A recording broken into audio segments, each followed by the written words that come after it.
Assalamualaikum warahmatullahi wabarakatuh. Selamat pagi. Setiap waktu selamat pagi pokoknya. Kenapa pagi? Allahumma bika asbahna wa bika nahya wa bika namutu wa ilaikan nusur. Pagi itu dalam sebuah riwayat, Ustaz, doa di pagi hari, di sepertiga malam hingga ba'da subhi, berkumpullah malaikat pagi dan malaikat malam. Barang siapa yang berdoa ketika pagi hari, maka dia akan diaminkan doa-doanya oleh seluruh malaikat pagi dan malaikat malam. Sahabat Amlam yang sangat saya muliakan, wisdom tak kandani, enak-enak. Believe me, percaya saya. Pagi hari ini, Masya Allah, kita kedatangan jawara dari Banten, Kiai Afwan Ma'mun. Assalamualaikum Ustaz. Waalaikumsalam warahmatullahi Masya wabarakatuh. Allah. Ahlan wa sahlan Ustaz. Alhamdulillah. Ahlan wa sahlan wa marhaban Alhamdulillah. Syukur. fi ma'hadikum as-sani. Selain jawara, beliau juga mengasuh pesantren. Nama pesantrennya Nurul Hidayah. Nurul Hidayah. Kita doakan sahabat Amla, mudah-mudahan semua pesantren akhussu bidzikri, saya khususkan untuk menyebutkan Nurul Hidayah menjadi pesantren yang bermanfaat, bermartabat Amin. Amin. di dunia wal akhirah. Ya, kita mau diskusi nih. Kita mau diskusi karena mumpung ketemu jawara nih. Senjata-senjata aja lah. Masya Allah. Jazakumullah. Saat ini Ana mau kenalin nih. Ini teman-teman, ini saya punya mandau. Jadi mandau ini dari Kalimantan ya, kalau nggak salah Ustaz ya.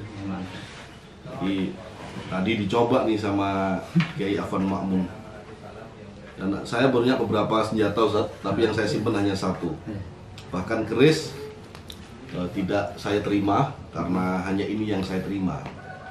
Ini luar biasa, ini kalau dalam pertempuran dunia jin nih Ustaz. Iya. Kita awal-awal merintis pesantren di sini. Ini yang sering saya pakai. Tapi tidak di dunia nyata. Iya. Kalau antum tadi kan Iya. dunia nyata tuh. Bahkan terakhir saya pakai ketika ada raja jin yang suatu malam saya tidak bisa tidur. Jadi saya nemuin tamu seperti ini. Saya itu mata batin saya melihat ada bola api yang terbang banyak sekali di malam itu, dan firasat saya nggak enak. Saya nggak enak firasat, ada apa ini? Lalu malam itu saya berdoa, ya Allah, Allahumma bismika Allahumma ahya wa bismika. Kami di pesantren ini mengamalkan setiap malam sebelum tidur, yang pertama niatnya adalah meminta Allah agar kami ditidurkan. Ya. Yang kedua, kami membaca ayat kursi, Fatihah dan Mu'awwidhatain. Al-Mu'awwidhatain. Ya, Al-Mu'awwidhatain. Doa ini yang dijazahkan guru-guru kami untuk melindungi kami dan seluruh santri dari semua mara bahaya. Karena dulu ini hutan, ada anjing alas, ada ayam alas, ada ular, ada jin, ada gundurwo. Dan firasat saya benar. Jadi malam jam 11 saya berdoa minta sama Allah agar Allah melindungi semuanya. Datanglah itu dalam mimpi saya. Yang saya lihat adalah raja jin. Masya Allah. Jadi kuasa Allah dalam mimpi itu, Allah kasih kemenangan setelah saya ambil mandau ini dan saya tancapkan di atas kepala. Sejak itu Allah takdirkan pesantren ini dijauhkan dari gangguan jin. Dan alhamdulillah pesantren kita dari restu Rasulullah SAW dan para ulama, para masyayikh, para habaib sudah mengislamkan beberapa jin. Tapi saya mau minta pendapat Kiai Jawara nih, gimana nih? Terima kasih, alhamdulillah. Alhamdulillah. saya bisa berkunjung dengan takdir Allah Subhanahu wa taala bersama Akhinal Kiram Ustadz Asep juga bisa menginjakan kaki di sini. Terima kasih Kiai. Insyaallah. Allah. Alhamdulillah. Kemudian tadi udah menyinggung beberapa, saya sebenarnya bukan Jawara Banten, akan tetapi memang melihat kondisi saat ini yang sangat luar biasa. Kadang-kadang para kiai, sedangkan para jawara itu ilmunya dari kiai. Iya. Iya. Kenapa kadang-kadang kiai takut sama jawara gitu. Kalau di Banten itu alhamdulillah kiai, dari kejadian itu dulu ada tragedi Cikesik ya, sekitar tahun 2011 bulan Februari. Itu sangat viral sekali ya. Dan alhamdulillah itu para jawara-jawara itu bersatu gitu untuk menumpas aliran-aliran sesat yang ada di wilayah Banten, khususnya di daerah Pandeglang. Kompak gitu artinya. Yang penting kalau kiai ulama menginstruksikan, maka jawara itu akan turun. Ya. Saya teringat sebuah hadis Nabi Muhammad Sallallahu SAW alaihi wasallam bahwa innad-din yu'ayyid bi rajulin fajir, bahwa agama itu akan diperkuat oleh orang-orang yang memang dalam kata kutip ilmu agamanya masih kurang gitu. Dan mudah-mudahan dakwah di depan para jawara, para preman juga memang harus intens gitu. Kita merangkul para teman-teman yang masih banyak di penjaga-penjaga diskotik, penjaga malam, kemudian penjaga-penjaga yang masih nyekek botol. Kalau bahasa Banten itu namanya nyekek botol ya. Tapi alhamdulillah gitu, dengan dakwah itu para kiai, para jawara juga bisa sadar sedikit demi sedikit. Nah, mengenai senjata-senjata itu ya alhamdulillah setiap wilayah mempunyai ciri khas sendiri, mungkin dari Kalimantan, dari Sulawesi, dari Banten sendiri gitu. Kalau Banten itu yang terkenal namanya golok ciomas ya. Masya Allah. Namanya golok ciomas itu memang terkenal karena kemarin sekitar beberapa tahun Ciomas itu tempatnya Buya Mufasir ya. Masya Allah. Ya, di Barubuk Ciomas ya. Itu salah satu ada golok itu yang masyhur, itu namanya golok Ciomas, dan sekarang di museumkan, dibikin monumen lah kalau bahasa ini, dari KS itu Krakatau Steel. Besinya diambil dari Krakatau Steel kemudian dicetak jadi monumen. Tapi kalau golok aslinya itu memang ada pencetak khususnya di wilayah Ciomas itu ada. Kalau di Jawa keris mungkin ya? Ya mungkin di Jawa keris. Ya. Kalau di Banten Apa? itu golok. Yang nyetak keris apa? Pandi apa? Sama kalau bahasa Pandi sih sama. Itu mah ya, pandi golok juga. Pandi ya? golok gitu. Itu adanya di daerah Ciomas. Masya Allah. Tapi kalau golok-golok di daerah Banten umpamanya belum dipukul tuh sama namanya sidenok ya. Sidenok itu palu gede. Begitu dipukul, kalau golok itu masih pecah, berarti ininya belum. Nah, kalau bahasa kita wajah ya, atau apa itu namanya, nah, supaya tajam itu kurang. Biasanya golok itu ditesnya sama sidenok itu. Namanya sidenok, palu sidenok itu dipukul masih pecah, belum, berarti belum jadi ini golok. Iya. Mungkin ininya belum masuk gitu ya, istilahnya gitu. Mungkin itu Kiai. Ya, alhamdulillah kita bisa berkunjung, bersilaturahmi. Ini luar biasa ini Kiai. Nah, Kiai ini adalah alumni dari Syria, Damaskus. Kita bisa bersilaturahmi di sini. Ya, mudah-mudahan jangan lupa kalau main ke Banten juga, khususnya wilayah Pandeglang, bisa mampir dari tempat kediaman Ponpes Ustadz Asep. Jauh sekitar setengah jam kurang lah. Masya Allah. Saya sering ke sana. Menuju ini ada salah satu makam waliullah itu di sana. Pertama Syekh Ruyani Kerupinang sama Syekh Asnawi Caringin. Salah satu mursyid Qadiriyah Naqsabandiyah itu. Masya Allah. Syekh Asnawi Caringin. Kalau Thariqah antum sudah memilih salah satu Thariqah atau belum? Dulu waktu ada salah satu mursyid namanya Buya Sukanta. Kami pernah baiat dua tarekat namanya Qadiriyah wa Naqsabandiyah. Nah, kemudian kita ikut juga dengan putra daripada salah satu ulama Banten, yakni Al-Maghfurlah Buya Dimyati, Ya. dia punya putra namanya Buya Muqtadi. Ya. Nah, kita juga pernah ijazah di sana. Pertama adalah Thorekoh Sadiliyah. Masya Allah. Thorekoh Sadiliyah dengan beliau, alhamdulillah bisa berjabat tangan, bisa bertemu di salah satu majelis ilmu. Terima kasih, Ki. Ya. Jazakumullah khair. Ya. Jadi ya ini lagi nih. Ini apa nih, Ki? Ini kayu stigi, ini tongkat stigi. Jadi saya tongkat punya dua ini, Pak Kiai.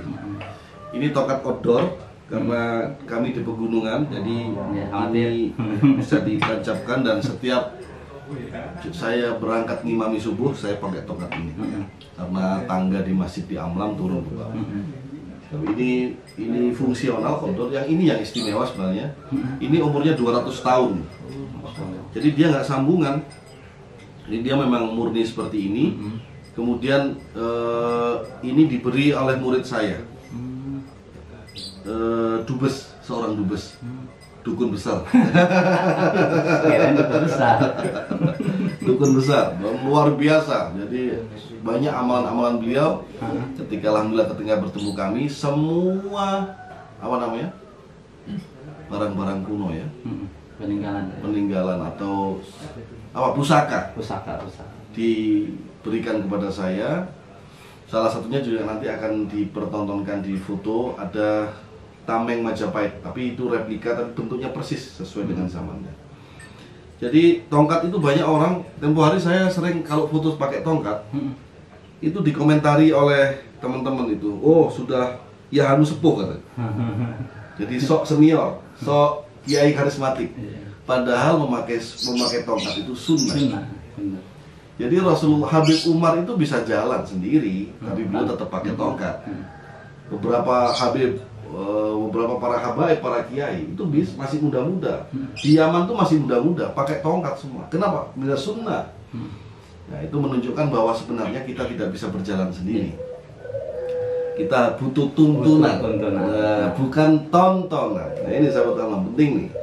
Jadi kita ini butuh tuntunan, tidak butuh hanya sekedar tontonan. Mudah-mudahan YouTube channel kita ini jadi tuntunan kita bersama. Amin. Dan jangan lupa subscribe, like dan share kebaikan ini. Amin.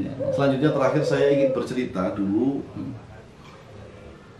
Kakek saya itu seorang kiai di Surabaya.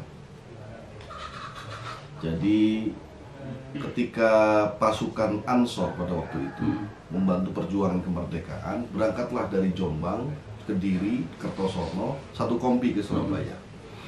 Transitlah di pesantren kakek saya. Pesantrennya namanya Al-Amin, kakek saya namanya Amin. Jadi kakek saya itu air satu kolam, satu jeding kalau bahasa Jermannya, itu dibacakan asma. Dan semua pasukan Hizbullah Ansar pada waktu itu minum air itu. Kemudian baru berangkat perang.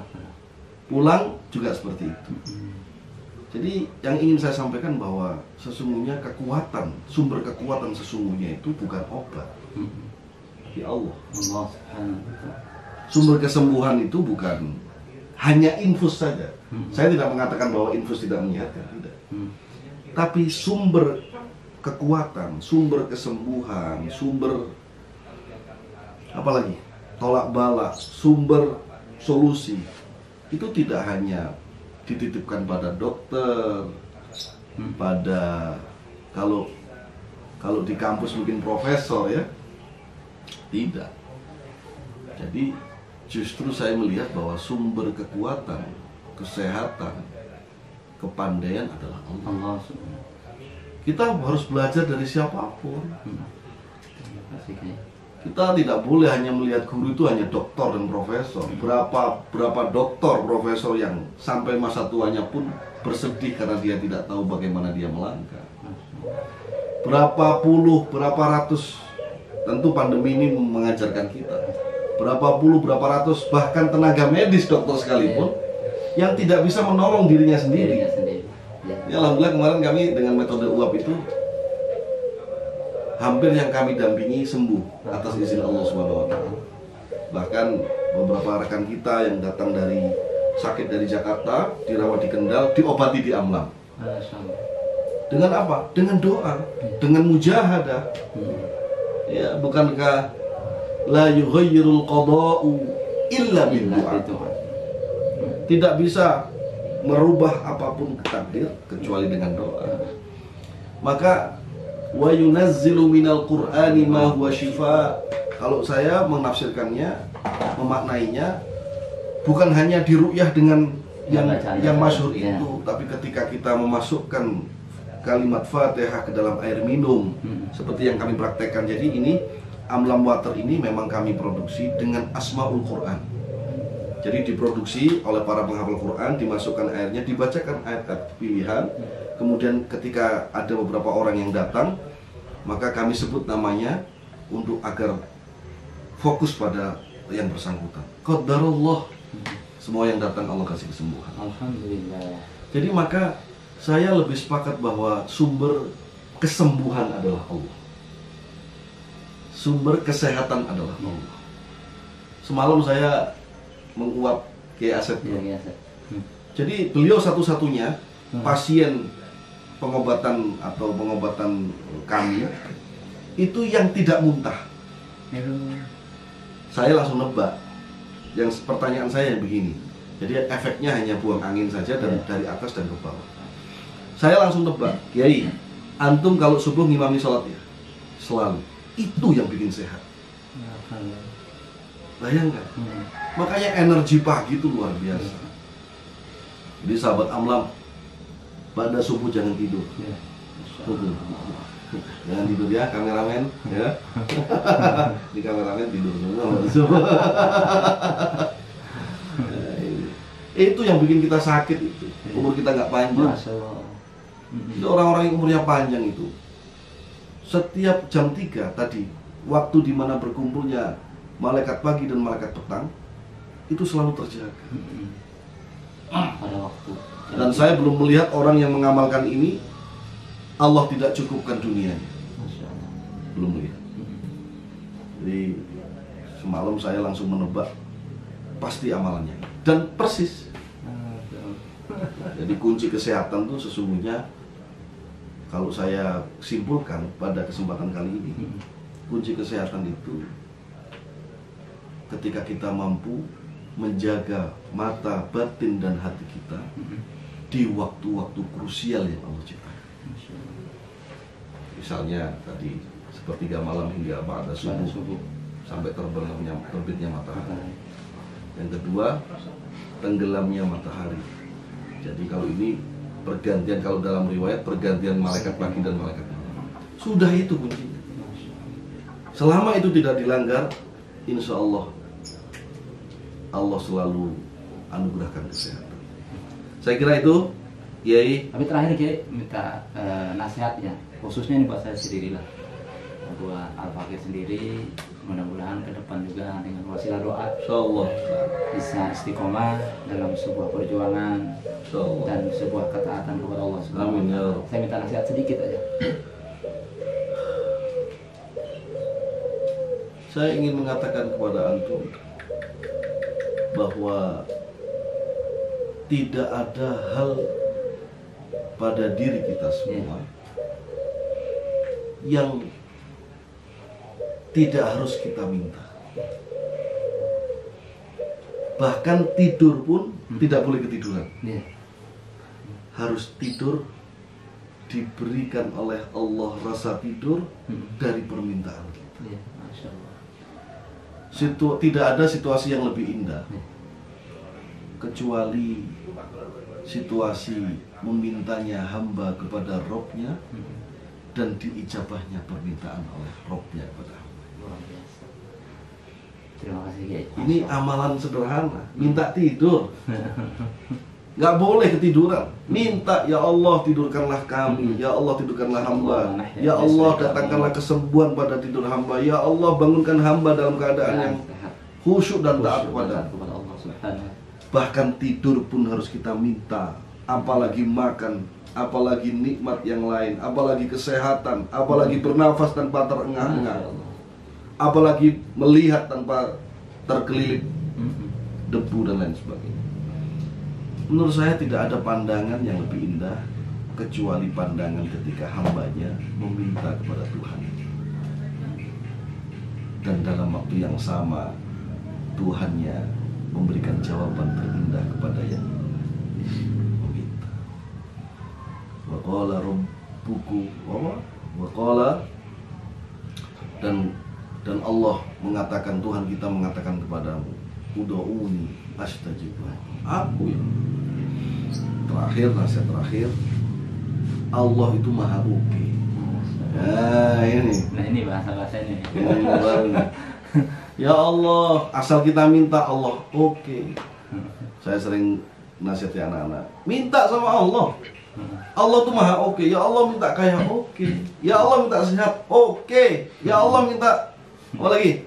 Minta mobil baru oke. Masa. Ya Allah lunas hutang oke. Tapi kita sungguh-sungguh kalau minta. Ada ilustrasi sederhana, seorang anak itu dia bilang, nak jangan minum es, nanti batuk. Tapi anak itu terus meminta, ya minta es ya, ya minta es, dipegang tangannya, ya es ya, ayah es ya. Kalau kita jadi ayah, sampai dia merengek menangis, bahkan anak ini, ya kalau ayah nggak belikan es, saya akan puasa 7 hari. Belum puasa, anak itu langsung dikasih nggak sama ayah? Langsung Dikasih. Apalagi Allah Al-Mu'ti. Kita ini kurang sungguh-sungguh kalau minta. Dolanan kalau bahasa Jawa. Iya. Mainan. Jadi jangankan harta, tidur pun kita harus meminta. Ya Allah, saya ini ilmu baru nih dari beliau. Makan pun saya, ya Allah, rasa lapar saya minta Engkau karunia. Makanan sudah di depan nih, tapi saya tetap meminta sama Allah. Agar apa? Agar Allah sempurnakan nikmat. Aku lumayan atas semua. Terakhir saya minta harapan antum tentang Amlam ini dan sahabat Amlam yang menemani kita semua. Jadi sahabat Amlam as-sahabatul kiram. Alhamdulillah. Apa nasihat antum buat jawara kiai dari Banten? Penting nih kasih nasihat buat teman-teman sahabat Amlam semua yang mendengarkan.